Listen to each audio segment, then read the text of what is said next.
House Foreign Affairs Committee Chairman Brian Mast. Chairman, thank you so much for joining us tonight. So the stakes are very high. Russia is still attacking Ukraine, and the president is sending an envoy now to Saudi Arabia on Tuesday to try to get the Ukrainians back to the table to get the ball moving. What is your perspective on where things stand? I think this is an opportunity to huddle with Ukraine. Ukraine is our ally, and really speak about a no BS assessment of where everything stands. This is where America's support stands. This is where Russia stands, the amount of armaments that they have in place right now, what it is that they are producing. This is where Europe stands. You brought it up in what you were going over just now. Europe is now committing to UK an additional $2 billion, potentially an EU army as peacekeepers going into the Ukraine, EU putting another $150 billion into a defense fund, Germany putting $400 billion into a defense fund. Here's a no BS assessment of everything taking place. Now let's come to the table and say these are our terms. In the aftermath of the Oval Office meeting, the pearl clutching was that, wow, the Europeans are really going to have to step up to the plate here, and that's exactly the point. But given that their economies have been set up to support their social programs and not on defense, do you think that they're actually capable of doing what the United States has been doing?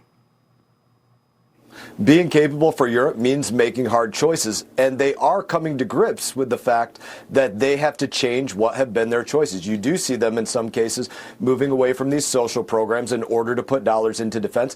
Another example would be you see them, some of these countries moving away from what was known as the Ottawa Treaty, saying that they weren't going to be using cluster munitions. Moving away from that is another signal. It's definitely a signal to Russia that they're taking defense far more seriously, and this is all a result of President Trump's tone. President Trump had not had that tone to say, listen, Europe, we're not going to be your crutch. We're looking for a real partnership, not another dependent on the United States of America. If you can be a partner, we'll have your back. If you're going to be a dependent, that's not going to be the situation. And that's what President Trump is bringing to the table. That's why you see them stepping up. They're finally getting the picture.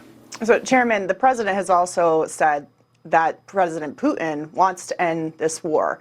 We haven't really heard a lot from the Russian president. We had this Oval Office meeting with Zelensky, this 40-minute discussion out in the open for the American people to see where the Ukrainians stand and what they're asking for. So what is your perspective on what Putin really wants and what he's willing to do to avoid those sanctions that the president threatened this week? I think what Putin wants is to continue to move across Ukraine, no doubt, and other places. But Putin has to also acknowledge the situation that he is in, the hundreds of thousands, close to 1 million lives of his own forces that he has lost, the decimation of his artillery, of his tanks. They're still producing weapons, but woefully diminished compared to what they were in the past.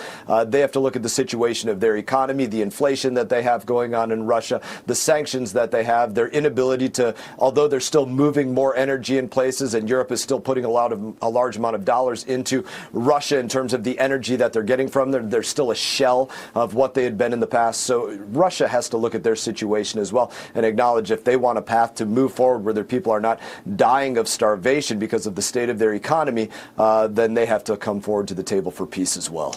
So let's talk about the economic interest here that the U.S. has. Of course, the minerals deal, Zelensky said that he's willing to come back to the table and sign that. There's also, you mentioned the energy portion of this with Russia. The president has pointed out that the Europeans have spent more money on Russian gas, sending money to Russia, than they've actually sent to Ukraine in terms of the amount of aid. So about the U.S. interest in the economics, the president is now exporting natural gas, which is something that Joe Biden didn't do, which enabled Russia to make more money.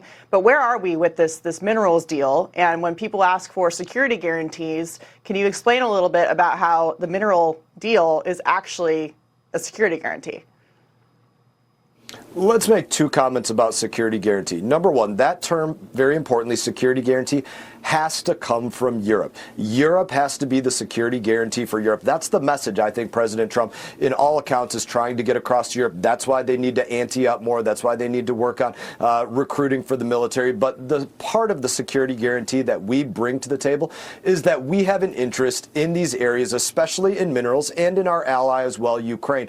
But a lot of that area that Russia holds right now, now are those areas that are rich in minerals. So it would be certainly in America's interest to make sure that Russia is not in those areas that are mineral rich that we want to see as a part of that minerals deal. That is our interest in it specifically that leaves us there in a longer duration because of what we need for defense or what we need for batteries or what we need for other things for simply American production. That puts us in a mode where they can count on our presence there.